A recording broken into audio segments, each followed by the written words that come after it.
اپنے مالک کا میں نام لے کر بزم کی ابتدا کر رہا ہوں، یا خدا آبرو رکھ میری تو، تیری حمد و ثنا کر رہا ہوں۔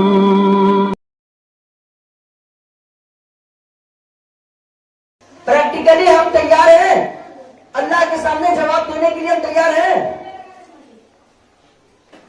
اگر ہم اپنے غریبہ میں جھانک کر دیکھیں تو معلوم ہوتا ہے کہ اس سوال کا جواب دینا ہمارے لیے بڑا مشکل ہے، کیونکہ نہ ہم نے اپنے عمر کوئی صحیح جگہ پر لگایا، نہ اپنی جوانی کا صحیح استعمال کیا، نہ ہی اپنے مال کو اچھے جگہ اور حلال طریقے سے کمایا، اور نہ ہی حلال جگہ پر خرچ کیا،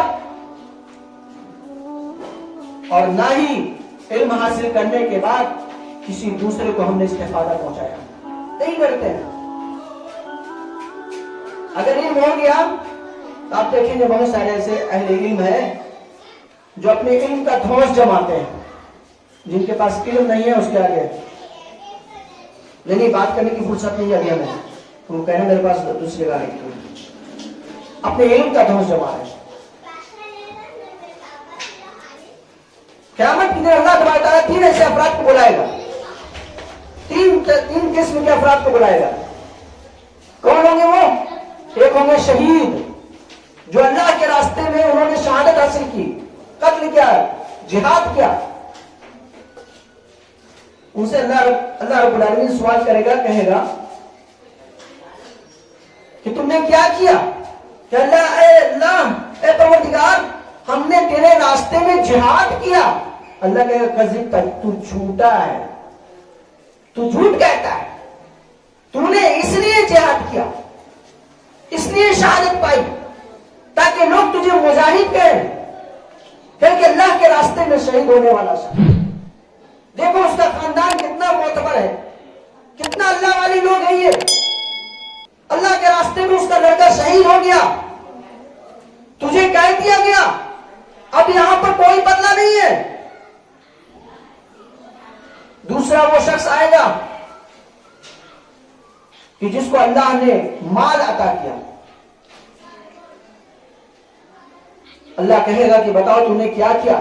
اے اللہ، میں نے تیرے راستے میں سارا مال خرچ کر دیا، روپیہ پیسہ خرچ کر دیا۔ اللہ کہے گا تو جھوٹ بول رہا ہے، تو نے اس لیے خرچ کیا کہ لوگ تجھے فیاض کہیں، لوگ کہیں کہ یہ بڑا دیندار آدمی ہے، اللہ کے راستے میں انفاق فی سبیل اللہ، اللہ کے راستے میں خرچ کرنے میں بہت آگے رہتا ہے، تو جھوٹ بولتا ہے، اس کا بھی عمل حق ہو جائے۔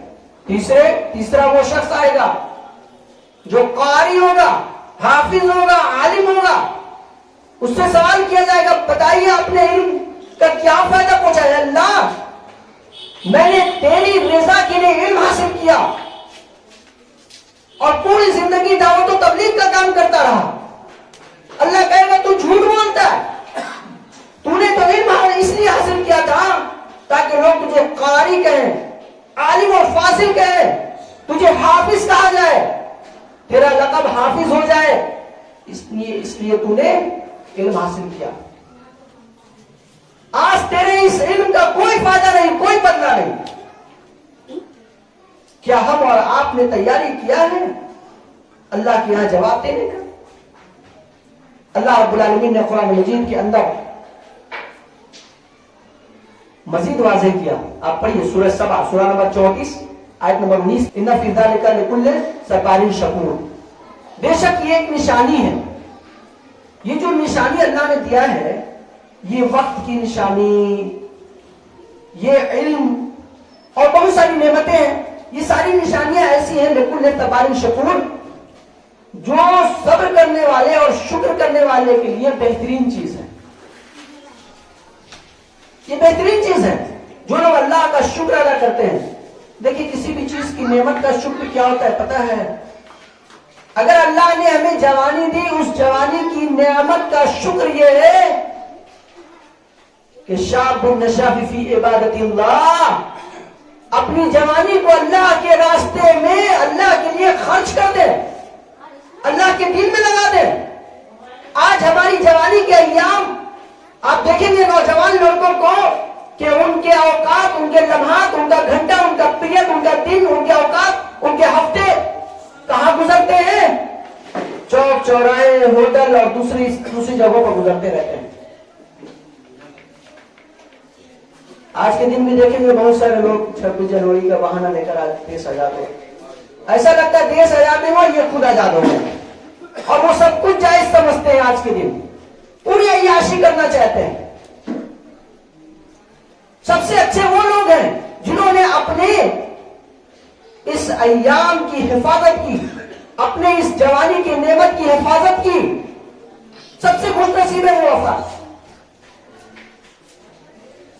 ایسے ہی لوگ جنہوں نے اپنی جوانی کے ایام کو، لمحات کو یوں ہی ضائع نہیں کیا، برباد نہیں کیا، بلکہ اس کو دین کے کام میں صرف کیا۔ ہم جانتے ہیں ایسے افراد کو، یا ایسے جگہ کو جانتے ہیں، ایسے علاقوں کو جانتے ہیں جہاں پر لوگ دعوت و تبلیغ کا بہترین کام کرتے ہیں۔ آپ کو پتا ہے بہت سارے ایسے، آپ ساؤتھ وغیرہ میں جائیں گے، بنگلورو، حیدرآباد وغیرہ، کرناٹکا میں چلے جائیں، ممبئی چلے جائیں، وہاں کچھ ایسا علاقہ ہے، ایریا ایسا ہے کہ کچھ ایسے نوجوانوں سے میری ملاقات ہوئی، الحمدللہ کیا دین کا جذبہ رکھتے ہیں، وہ حدیث اور قرآن کے معاملے میں بڑے ہی ایکٹیو ہوتے ہیں، وہ ساری باتوں کو نوٹ کرتے رہتے ہیں۔ اگر آپ نے کچھ کہا، اگر آپ نے ریفرنس دیا، اس کو بھی نوٹ کرتے ہیں، ہاں یہ ریفرنس ملا ہے، اور بعد میں مولانا سے سوال کرتے ہیں، ہاں شیخ آپ نے یہ جو ہے اس کا حوالہ چھوڑ گیا تھا، یہ بتائیے یہ کہاں پر ہے؟ آج ہم لوگ کرتے ہیں، یہ آیت کہاں پر ہے؟ کوئی مسئلہ پوچھنا ہوا، یہ آیت کہاں پر ہے، یہ حدیث کہاں پر ہے؟ تو یہ جذبہ اپنے اندر پیدا کیجئے۔ یہ جو جوانی کے جو ایام ہوتے ہیں نا، رکتے نہیں ہیں، ٹھہرنے والا پیریڈ نہیں ہے۔ مسلمان کے لیے جو عمر کی جو نعمت ہے یہ بہت ہی محدود ہے اور مقرر ہے۔ آپ دیکھیں گے کہ فوراً عمر گزر جا رہا ہے۔ آپ تھوڑا سا مشاہدہ کیجئے کہ یہ دن کیسے کرتا ہے، پتہ نہیں چلتا۔ اچھا ابھی تو فرائیڈے گزرا، ابھی جمعہ گزرا، فوراً آ گیا، کچھ پتا نہیں چلا کیسے چلا گیا۔ دراصل یہ علامات قیامت میں ہے کہ دن ہفتے میں بدل جائیں گے، اور ہفتے مہینے میں بدل جائیں گے، اور مہینے سال میں بدل جائیں گے، پتہ بھی نہیں چلے گا کیسے دن گزر گیا، کیسے ایام گزر جاتا ہے پتہ نہیں چلتا ہے۔ ہم 55 سے 20 عمر کو پہنچ گئے، مجھے پتا نہیں کیا اتنی جلدی کیسے پہنچ گئے اتنی عمر کو، اور کچھ عبادت نہیں کیے، کوئی نیک کام نہیں کیے، کچھ نہیں کیے۔ غور کرتے ہیں تو ہم اور آپ کو اس چیز کے اوپر غور کرنا چاہیے۔ اللہ کے نبی جناب محمد رسول اللہ صلی اللہ علیہ وسلم نے فرمایا، آپ پڑھیے، صحیح مسلم کی حدیث ہے، حدیث نمبر 2999، عجبا لامر المومن، راوی حدیث ہے عبد الرحمن کہتے ہیں کہ اللہ کے رسول صلی اللہ علیہ وسلم نے فرمایا، قال رسول اللہ صلی اللہ علیہ وسلم، عجبا لامر المومن، مومن کا معاملہ بڑا عجیب ہے۔ عجبا لامر المومن، ان امر کلو خیر، اس کے تمام معاملات میں خیر ہے۔ وَلَيْسَ ذَلِكَ لِأَحَدٍ إِلَّا الْمُؤْمِنِ، اور یہ چیز صرف مومن کے ساتھ خاص ہے، کسی اور کے لیے نہیں ہے۔ وَلَيْسَ ذَلِكَ لِأَحَدٍ إِلَّا الْمُؤْمِنِ اِذَا أَصَابَتْهُ سَرَّاءٌ شَكَرَ، کہ جب اس کو کوئی اچھائی پہنچتی ہے، کوئی بھلائی پہنچتی ہے، تو وہ اللہ کا شکر ادا کرتا ہے۔ اِذَا أَصَابَتْهُ سَرَّاءٌ شَكَرَ فَكَانَ خَيْرًا لَهُ، تو یہ معاملہ اس کے لیے بہتر ہے، خیر ہے۔ وَإِنْ أَصَابَتْهُ ضَرَّاءٌ صَبَرَ، اور جب اس کو کوئی تکلیف پہنچتی ہے، کوئی پریشانی پہنچتی ہے، تو اس کے اوپر صبر کرتا ہے، فَكَانَ خَيْرًا لَهُ، تو یہ بھی معاملہ اس کے لیے بہتر ہے۔ مسلمان جو ہوتا ہے نا، وہ آؤٹ آف کنٹرول نہیں ہوتا ہے، آپے سے باہر نہیں ہو جاتا ہے۔ بہت سارے لوگوں کو دیکھیں گے کہ جب ان کی زندگی میں کچھ خوشی آتی ہے نا، تو اس خوشی کو کنٹرول نہیں کر پاتے، وہ 4 دن تک سینہ تان پہ چلتے رہتے ہیں، ہمارے گھر میں ٹائلس لگا ہے، یہ ہوا ہے، اے سی فٹ ہوا ہے، فلاں ہوا ہے، اوپر والا مالا بن گیا ہے، اور ہم سے بات کرنے کے لیے تو ہم تم سے بات نہیں کریں گے، اپنی شکل جا کر دیکھو، ارے اپنے لباس جا کر دیکھو، ہم لوگ کچھ الگ ٹائپ کے لوگ ہیں۔ اللہ کے بندے، یہ مومن کی یہ شان نہیں ہے، مومن ایسا نہیں کرتا ہے۔ مومن کیا کرتا ہے کہ اللہ رب العالمین جب اس کو کوئی نعمت عطا کرتا ہے تو اس پر وہ شکر ادا کرتا ہے، اللہ کا شکر ادا کرتا ہے. اور اللہ کے نبی جناب محمد رسول اللہ صلی اللہ علیہ وسلم نے فرمایا من تواضع للہ رفع اللہ له درجات، جو اللہ کے لیے تواضع اختیار کرتا ہے، خاکساری اختیار کرتا ہے، اللہ رب العالمین اس کی عزت کو بلند کرتا ہے، اس کے مرتبے کو اونچا کرتا ہے، بلند کرتا ہے، اس کا مقام عالی ہوتا ہے. آج ہماری ذہنیت کے اندر تبدیلی ہے، ہمیں سمجھ میں نہیں آتا ہے کہ کس طرح کی زندگی ہم گزار رہے ہیں. اللہ کے نبی جناب محمد رسول اللہ صلی اللہ علیہ وسلم ہمیشہ اللہ کا شکر ادا کرتے تھے ہر نعمت. چنانچہ آپ ابو داؤد کی روایت پڑھیے حدیث نمبر 1510 میں نبی کریم صلی اللہ علیہ وسلم حضرت ابن عباس رضی اللہ عنہ کہتے ہیں کان رسول اللہ صلی اللہ علیہ وسلم یدعو، اللہ کے نبی یہ دعا کرتے تھے اے اللہ تو ہمیں کیا کر، تو ہمیں تواضع اختیار کرنے کی توفیق عنایت فرما.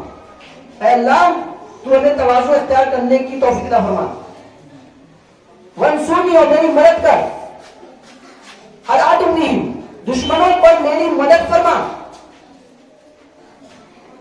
اور تو جو چال چل رہا ہے تیرا چال بہتر ہے دشمنوں کے چال سے. اے اللہ تیرا جو مکر ہے دشمن، تیرا جو چال ہے، تیری جو چال ہے وہ دشمنوں کے چال سے بہتر ہے، تو دشمنوں سے ہماری حفاظت فرما.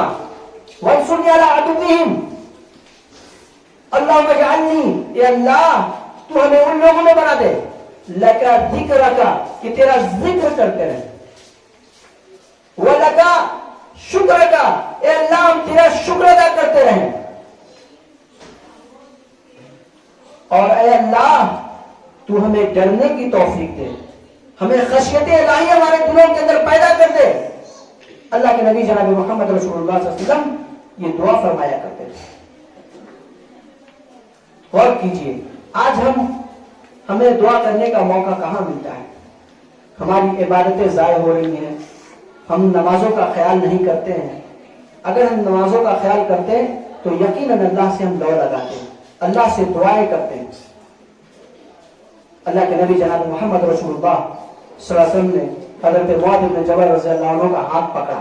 آپ حدیث پڑھیے، ابو داؤد کے اندر روایت موجود ہے حدیث نمبر 1522 میں. اخذ بیدہ معاذ بن جبل رضی اللہ عنہ، اللہ کے نبی نے حضرت معاذ بن جبل کا ہاتھ پکڑا اور کہا واللہ یا معاذ انی احبک یا معاذ، اے معاذ میں تم سے محبت کرتا ہوں. واللہ انی احبک، اللہ کی قسم میں تم سے محبت کرتا ہوں. یا معاذ اسی کا، اور میں تمہیں وصیت کرتا ہوں.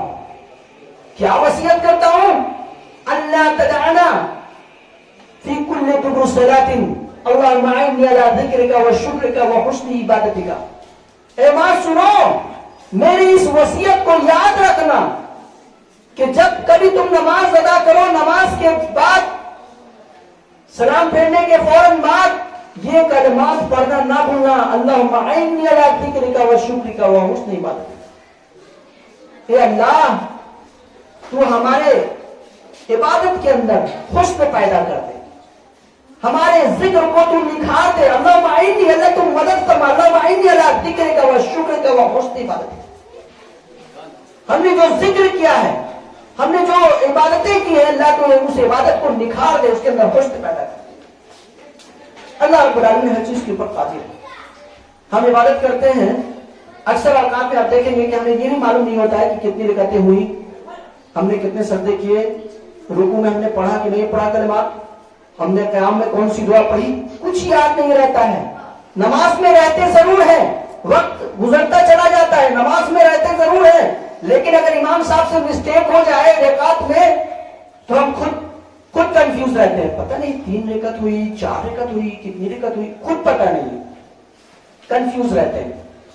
مطلب یہ کہ ہمارا جسم تو نماز کے وقت حاضر ہوتا ہے، لیکن ہماری روح، ہمارے خیالات کہیں اور ہوتے ہیں، کہیں اور گھومتے رہتے ہیں، ہم کچھ اور سوچتے رہتے ہیں اپنی نمازوں کے اندر. تو ضروری ہے کہ اپنی نمازوں کے اندر حسن پیدا کریں. اللہ کے نبی جناب محمد رسول اللہ صلی اللہ علیہ وسلم کے پاس اللہ نے فرشتے کو بھیجا، جبریل امین کو بھیجا۔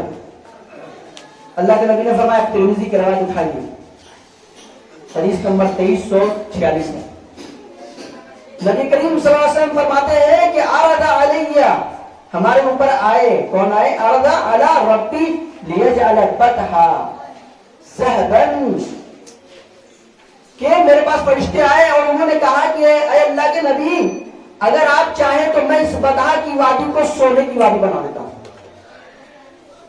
پورا سونا اس میں بھر دیتا ہوں، سونے کی وادی بنا دیتا ہوں۔ آپ نے کیا فرمایا؟ اللہ کے رسول نے کہا، قالا لا یا ربی، نہیں ہے میرے پروردگار، اے میرے اللہ ایسا نہ کرنا، اس بطحا کی وادی کو سونے کی وادی مت بنانا، ولیکن احب ان اشرب یوما وافطر یوما، اے اللہ میں چاہتا ہوں، اے اللہ میں چاہتا ہوں کہ میں ایک دن کھاؤں اور ایک دن بھوکے رہوں، میری خواہش یہ ہے کہ میں ایک دن کھاؤں اور ایک دن بھوکے رہوں۔ اللہ کے نبی جناب محمد رسول اللہ صلی اللہ علیہ وسلم کی فکر اور آپ کی سوچ دیکھیے کتنی بلند ہے۔ فرشتے آئے اور کہا کہ آپ کہیں تو اس وادی کو، بطحا کی وادی کو سونے کی وادی بنا دوں۔ اللہ کے نبی نے کیا فرمایا؟ نہیں، میں چاہتا ہوں کہ ایک روز بھوکے رہوں اور ایک روز کھاؤں۔ وہی نہ جاؤ، تو جب میں بھوکے رہوں گا تو کیا کروں گا؟ خشیت، میرے دل کے اندر خشیت پیدا ہوگی، خشیت ربی، میں اپنے رب سے ڈروں گا، وَيَدْعُونَنِي، اور میں اپنے رب سے دعا کروں گا، یہ اللہ تو ہمیں کھانا عنایت فرما، ہمیں روزی عنایت فرما۔ میں بھوکے رہوں گا تو میں اللہ سے، اپنے رب سے لو لگاؤں گا، وَإِنْ أَشْبَعُ، اور جب میں آسودہ ہو جاؤں گا جس روز، لَكَ الْحَمْدُ وَلَكَ الشُّكْرُ۔